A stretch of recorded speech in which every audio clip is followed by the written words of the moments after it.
All right. What is going on, everybody? Welcome back to another day of SaberSim's DFS office hours. Today is Wednesday, November 20th of 2024. And looking ahead here, we have an 8-game NBA main slate tonight, as well as a 5-game NHL slate. So it should be a fun day of DFS. For those of you who are new here, welcome. My name is Andrew, one of the coaches over here at SaberSim. This is a show where we go over how to use the SaberSim app, answer any and all DFS-related questions. Get your questions in one of three ways here. First off, send us an email, support@sabersim.com. Second, post it live in the YouTube chat. Third way, post it in the office hours channel in our Discord server. If you're not in our Discord and want to get access to that channel, there is a link in the description of this video. You also get access to our similar channels, individual sport channels, and you get access to the rest of the SaberSim team. So you can't say enough good things about the Discord. But with that said, we do this show Monday through Friday, 4 p.m. Eastern. We do this show on Saturdays at 12:30 p.m. Eastern. Tune in any one of those days and get your questions answered.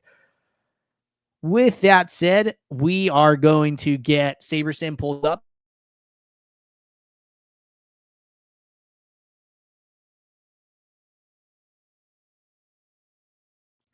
We'll jump over to the live YouTube chat from there. So starting from the top down, first question. I've been getting really high Sim ROI results on beta, but have been losing every slate. I switched back to the main SaberSim last night and got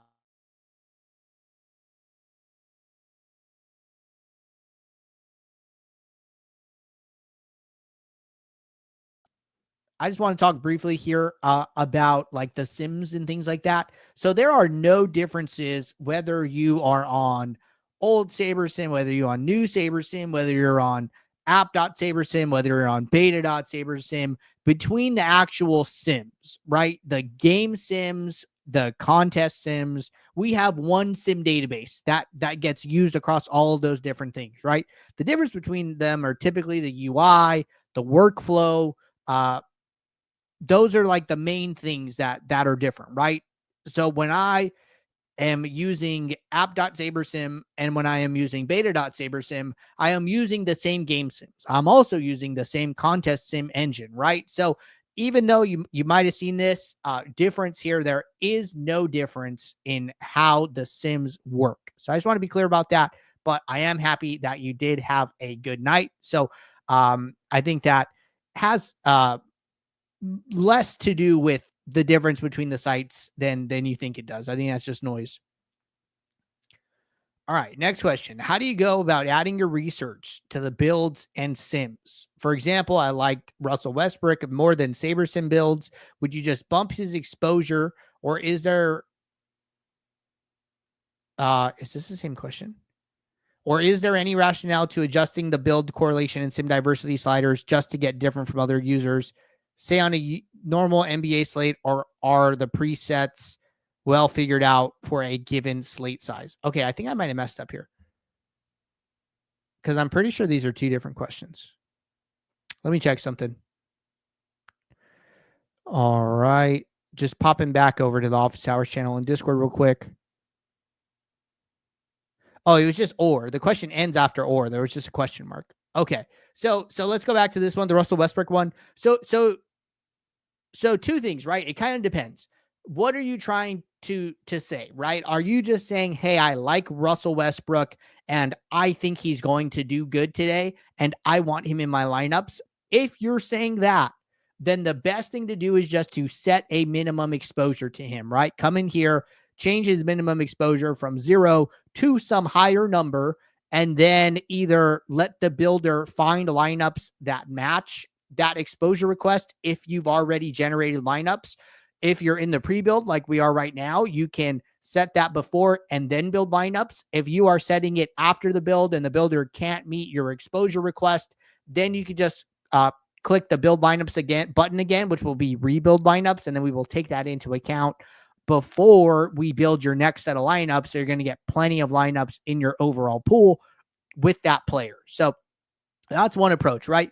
Number two approach is maybe you think Russell Westbrook is going to play more minutes than we are saying. Maybe you think his fantasy point per minute is actually going to be higher. His usage is going to be higher, right? And you're looking at the projections and you're like, hey, I don't think Russell Westbrook is being projected appropriately. But maybe you're not sure of how much of him you want. You just think he's under projected. Well, in that case, I would come in here and I would increase his projection to a number that makes sense to you, right? Maybe he's projected for 24 minutes. You think he's going to play closer to like 27. So you come in here, you adjust his projection accordingly. And the way I would do that, right, is say I see his minutes, right? We'll take any player. So we'll just take Giannis, right? Giannis projected like 36 minutes here. Maybe I think he's going to play 38, right? Well, how do I actually do that in the app? So what I would do is just pull out a calculator or calculator app, right? And then you do his projection divided by his minutes to get a fantasy point per minute. And then you multiply that number by your new minutes, right? So if I want to take him from 36 to 38 minutes, what does that actually mean? It means that his projection should go from 65.87 to 69.57, right? So almost like 4 points up there, right? So that's how you would adjust someone's minutes. Or you can just come in here and boost his projection a little bit, right? Maybe you want to bump him up like 3 points or so and just be like, you know what, I'm fine with that. It's like an approximation. It's cool. I just want him to effectively do better than he is expected to do, right? And maybe you look at his like 50th.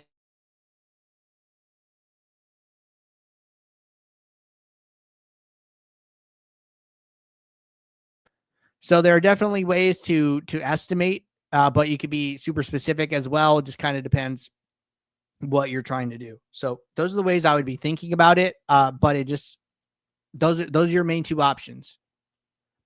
All right. Next question.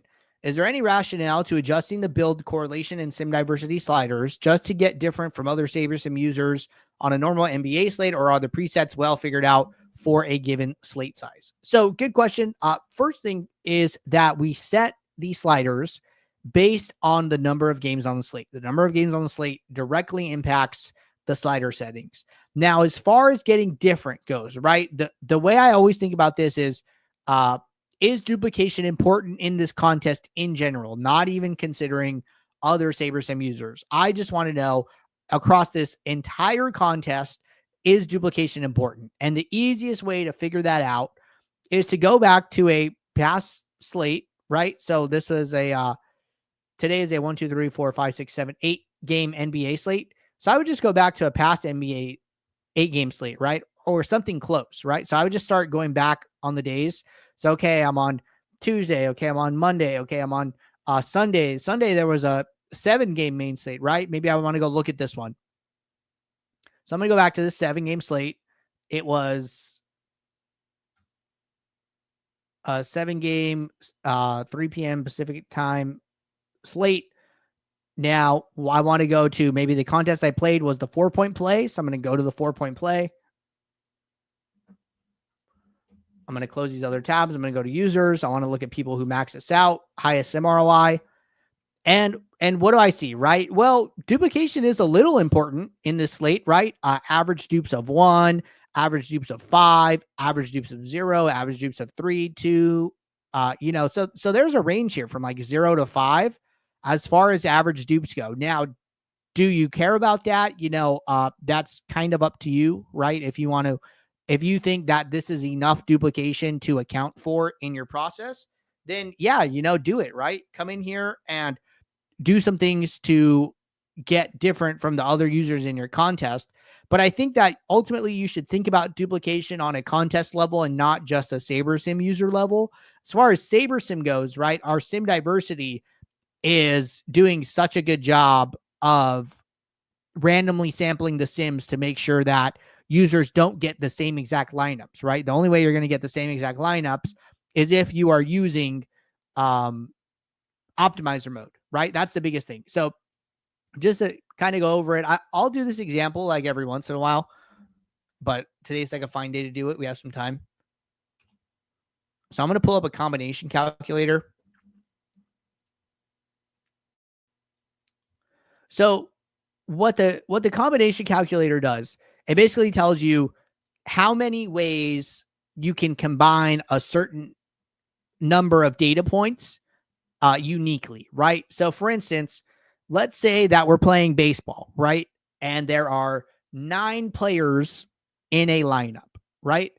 well, what if I only want to play 5 stacks? How many different 5 stacks? How many different ways can I 5 stack a 9-player baseball team? This is just a simple example, right? So let's say I want 5, which is R, and the number of objects, which is the total number of players, is 9, right? And then I click calculate.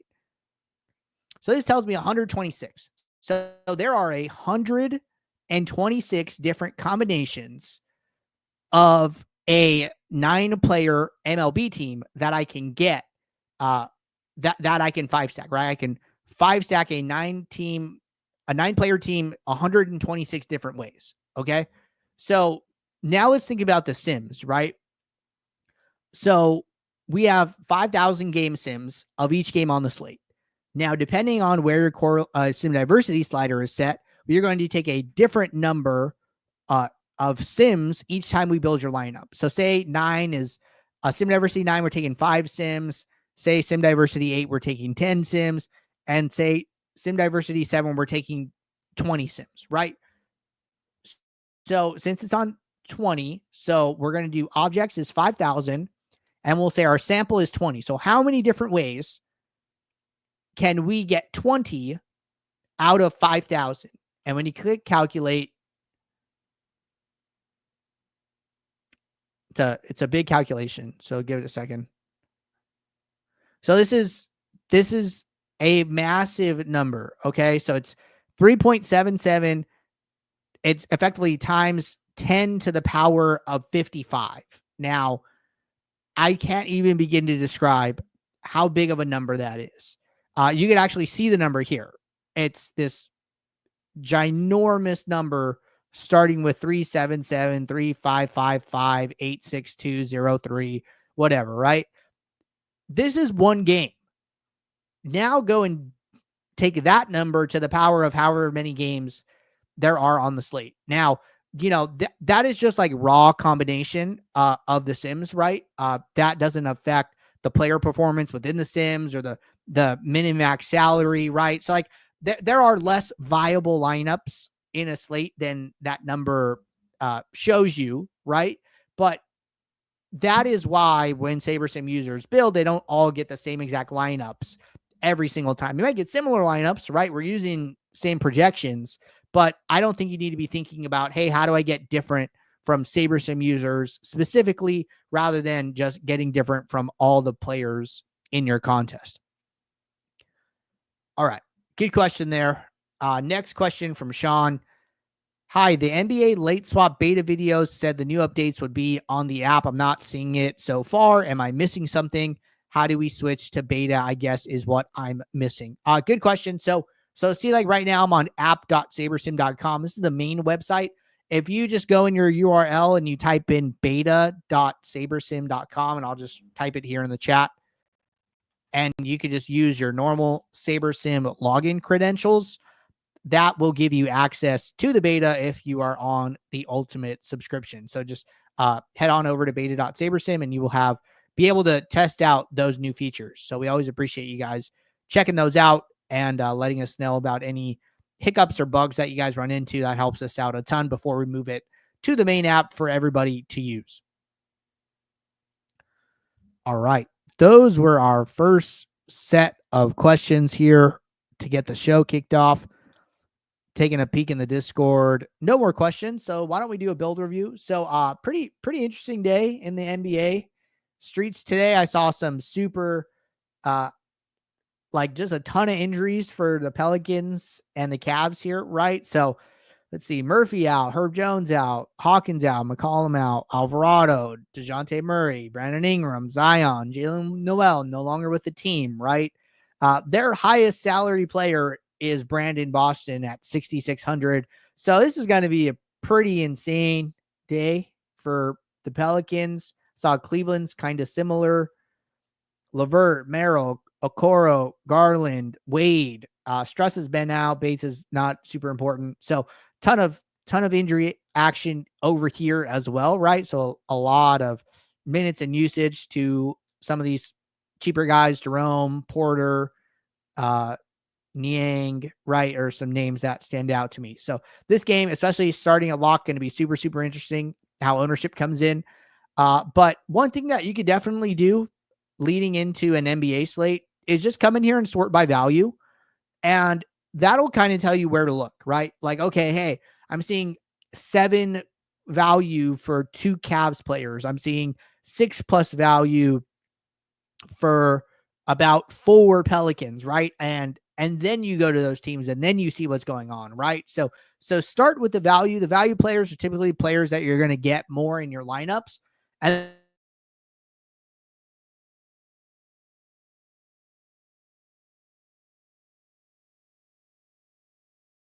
I go, hey, why am I seeing so much Torrey Craig, right? It didn't make a ton of sense to me. And then I come in here and it's like, oh, okay, Patrick Williams is out. He is typically a power forward. So we're expecting Torrey Craig to play more in that power forward position on the court with Williams out, right? And then you could even go a step further and then go and find the Bulls last game and just verify, like, hey, how much does, Williams typically play? And, how much does Craig play off the bench? And, kind of go down like a little bit of a rabbit hole there, just making sure that like the value plays that you're seeing are actually worth the exposure that you're ultimately going to get to them, right? So that's something I like to think about regularly when analyzing lineups. But anyways, other than that, I'm pretty good here. This is something I've been talking to some users about, just like setting a projection floor, just coming in here saying, show me players with projection greater than, 10 or something like that. Just so you don't even have to worry about some of these super low projected guys ever making it into your lineup. Their ownership is basically 0 anyways. So you can even raise this number, right? You see a bunch of other zeros, like, hey, maybe I want to start it at like, oh, that's weird. Oh, I'm starting by value first. Sort by just projection. Maybe I really want the number to be closer to, I don't know, 12, right? And I come in here and I set it like to 12. That's fine too, right? So however you want to do that, but I don't mind doing that at all. And then I would be ready to run lineups, right? One thing I've personally been doing is raising minimum salary to start. I like to make it a little bit higher. And I'd be ready to rock and roll, right? So I moved it from 48K to 49K. And I'm going to kick off 500 lineups here just for the sake of time. In the meantime, while this runs, I'm going to go head on over to the contest tab. Good time to upload my entries if I haven't done so already. That way you can auto create the contest sims. I'm just going to manually create this $3.20 max contest sim.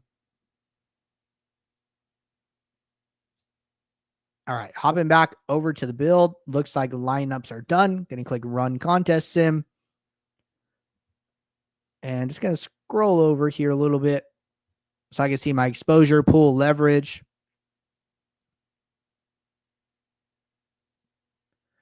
Quick one as we keep rolling through here. So question from Renegade, how can I filter out players with lower minutes? So the projection,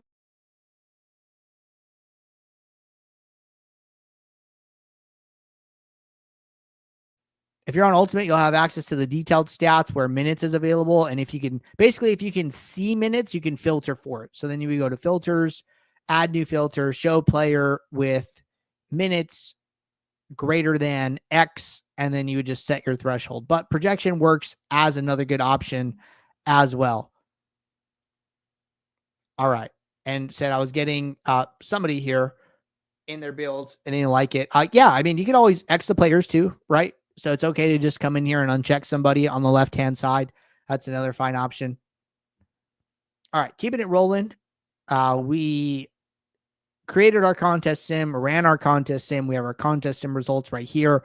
Builder has already auto switched to sorting by ROI. This all looks good. I want to create an ROI aggregate metric. Matters to me. And let's make sure we're sorting by the right one. All right. So we got 20 lineups here for our $3.20 max. So far, so good. Now I'm going to start increasing my min uniques, noting my aggregate metrics, 296.1 average score, 182 ROI. So I'm going to jump to 3 here. And we kind of jump a lot right away. We go from 182 to 150, and we go down about 2 points. Three would be fine for me. 3 would like probably be as far as I would go. 4 seems way too far. So I think like 2, 3 is fine. But like going from like 296 sim average score to 289, sacrificing like 7 points in projection, 70% ROI, a little too much for me. So like I would be comfortable with 3. I'd be comfortable with 2. My risk tolerance is like typically a little bit higher, but all these high exposed guys are all, 25% plus owned players with really high values. So it all kind of makes sense to me. I'm okay assuming that risk. But other than that, right? I mean, I'd be ready to rock and roll. Your NBA process should be pretty lean because news comes out so late, right? Like we saw it yesterday.